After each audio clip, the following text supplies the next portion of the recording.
A successful scientific program titled Kidney Connect Season 1, focused on awareness and modern treatment of kidney diseases, was held on March 22 at Hotel Landmark, Kanpur. The central theme of the event, Act Early, Detect Early, Protect Early, was highly appreciated by the participating medical professionals. More than 120 doctors actively participated in the program, where 6 important topics related to kidney diseases were discussed in detail. The chief guest, Dr. Richa Giri, emphasized the importance of early detection and prevention of kidney diseases in her address. On this occasion, renowned experts from across the country, including Dr. Narayan Prasad, Dr. Dharmendra Singh Bhadoria, Dr. Anupama Kaul, and Dr. Namrata Rao, shared the latest medical insights through their lectures. The event was successfully organized with the significant contributions of Dr. Yuvraj Gulati, Dr. S.K. Gautam, and Dr. Masi Singh. Let's have a few glimpses of the event. It's a serious problem which puts the patient into ICU. Now, why it is serious? Because it is irreversible damage to the liver. It is basically a silent disease, keeps on progressing, and it has reduced life expectancy. The problem is that we know there are complications like upper GI bleed, there are complications like ascites, there's encephalopathy, and we know that these patients can have other problems also. But the hepatorenal syndrome, which is one of the very serious complications we often do not pay much attention to, which it should be paid. The literature says that around 10% patients who are hospitalized because of liver cirrhosis and ascites develop hepatorenal syndrome. If the patient has end-stage liver disease, this can go up to 40%. If you have a creatinine price which is more than 0.3, again the definition of increase in creatinine is just the same as what we use with the KDIGO AKI guidelines, and in association with that, 2 other things such that there is an absence of improvement of creatinine after volume replacement for 24 hours, which is something which is different from their previous definitions, which used to say about 48 hours. And the third being there being an absence of any strong evidence for an alternative explanation for this kind of renal damage. These are the sine qua non which are followed for the definition of HRS. Everybody understands the pathophysiology of HRS AKI, which is what HRS type 1 used to be called. What was called type 1 is now called as HRS AKI. Everybody knows that it is the splanchnic vasodilatation, which is the first and predominant mechanism, and it is a central mechanism which causes the blood volume to go down, and that subsequently increases the renin-angiotensin system and the sympathetic nervous system activity. I think the central point is to restore the renal perfusion and to maintain the blood pressure. So whether this is the use of the Vidodrive, you want to keep the blood pressure so that the renal perfusion should continue and some dialysis can happen. So it is a thought process where there not only will increase some of the systemic vasoconstriction will cause increase in the blood pressure, renal perfusion will be maintained. But at the same time, you can think of there is a renal vasoconstriction that is very disproportionate in this group of cases. So physiologically, we should all try to aim that at least the systolic blood pressure or renal perfusion pressure that is thought to be 65-70 mmHg of mean arterial pressure. If you are able to maintain that in area, so then it is best. Whatever the modality or whether you are using this LOD, restoring the volumes, whether it was doing the curly pressings, and then again by squeezing vasoconstrictions, putting the blood into the systemic circulations, then improving the renal perfusion. So the ultimate aim is all round. That should be the aim of the treatment patients. Thank you, sir. We have this question will be for the nephrology as well as our gastro sir. How will you plan the diet of in-house ICU patient who is having cirrhosis plus HRS? That how much amount of protein, how much amount of carbohydrates should you already talk? So that already he is malnourished and he should not get malnourished more and more while he is in ICU.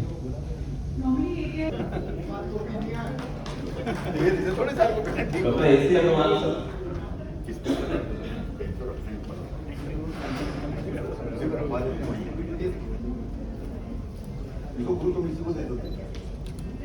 Dr. Vinay Kumar.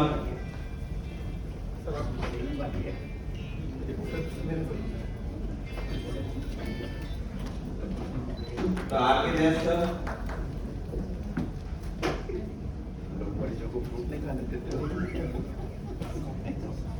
And Dr. Soumya.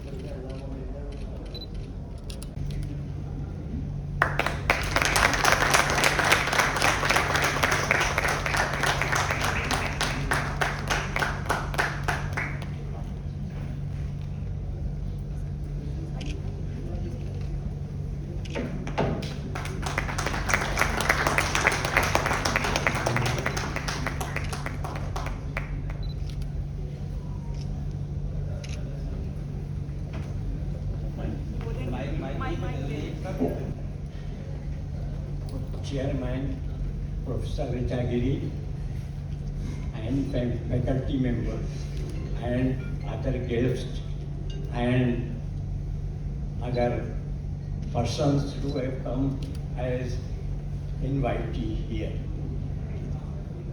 Very few, I don't know from where I should start, but 2-3 things I would like to share with you. Number one, I belong to the era of Dr. V.K. Malhotra, the then director and professor of SGPI, Dr. Chugh from Amritsar, Dr. H.L. Trivedi from Bombay, Grand Medical College, Bombay, Dr. Mani, who was earlier in the Apollo Hospital, then moved on to the Chennai. Very few people know that I and Professor Sikka were involved in the building of the nephrology unit of SGPI. Very few people know that I am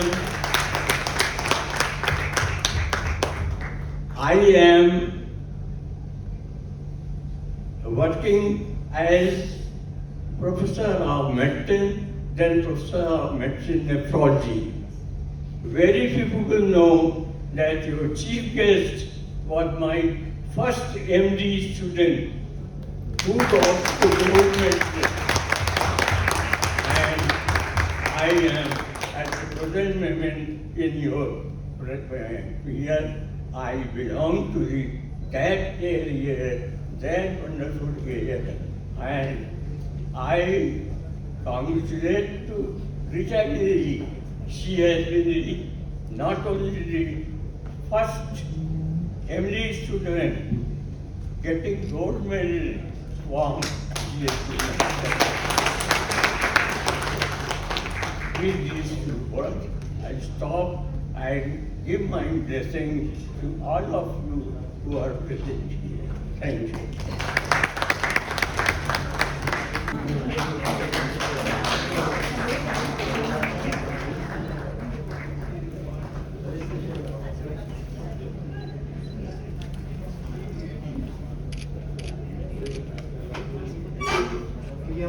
शहर में कोई फल छुड़ा है ये इसमें छू रहा है बिना आप ही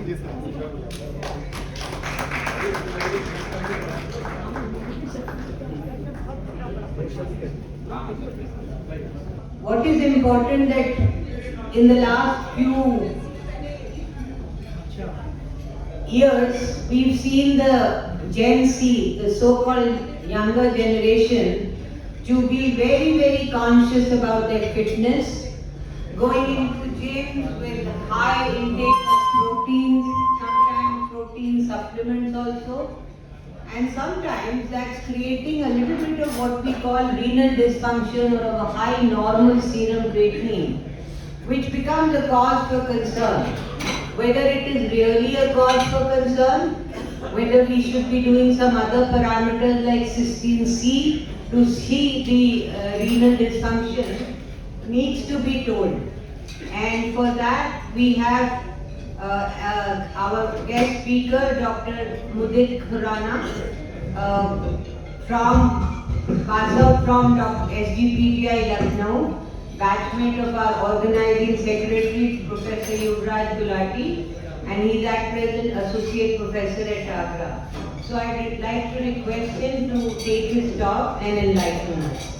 That is low carbohydrate and high protein. These are the four most, say, commonly used or commonly followed diets. And one thing which is common in all is high protein and low carbohydrate, except for maybe Mediterranean diet, which incorporates more of, say, fibers and fruits and vegetables. So the amount of protein would be somewhere around 20%. And there are diets such as ketogenic diet, in which the protein content which is recommended is somewhere around, say, 1.2 to 2 grams per kg, and carbohydrate as low as 5 to 10%. So high protein is being allocated by everybody. If you look at, say, swimmers, Olympic swimmers, they will say that they are consuming 1.5 to 2 grams per kg of protein.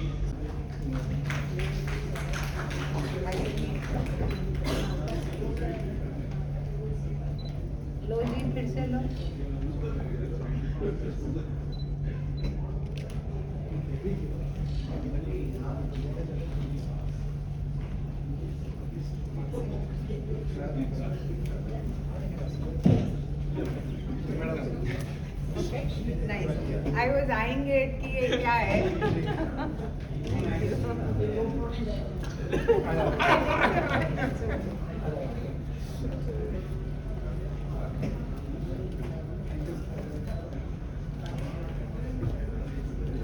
This is weight training.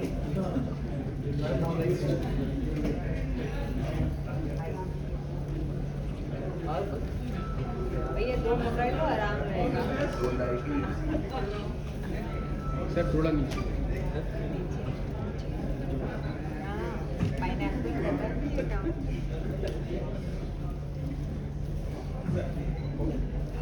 This is actually dumbbell training. You have a match now.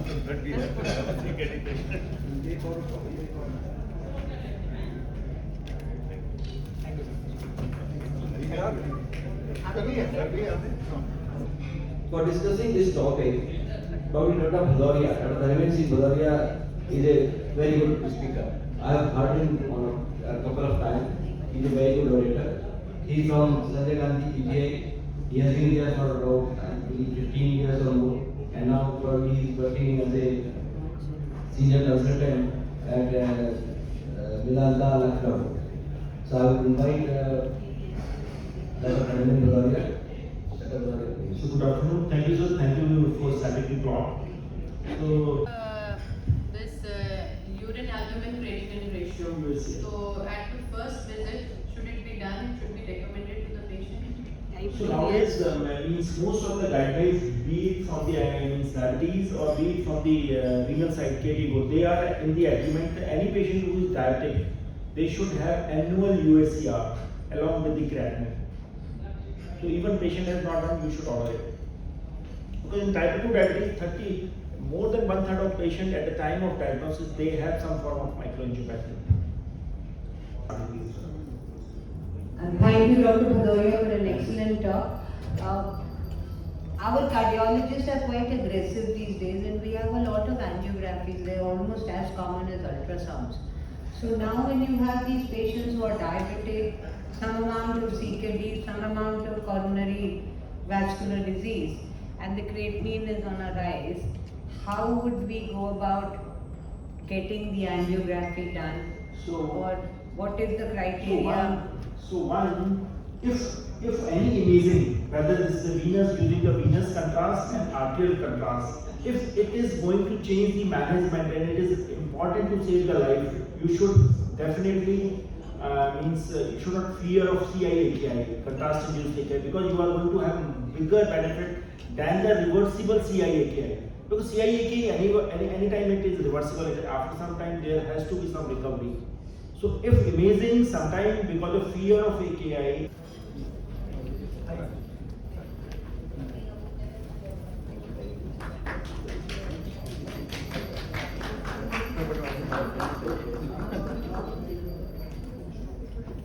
और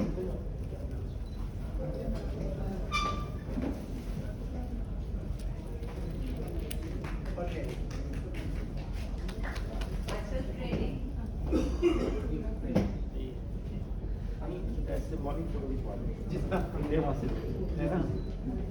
एक ही वाले में एक ही से हो जाएगा सारा। सिर्फ पानी मार रहता है, सिर्फ फोटो भी ले वाले।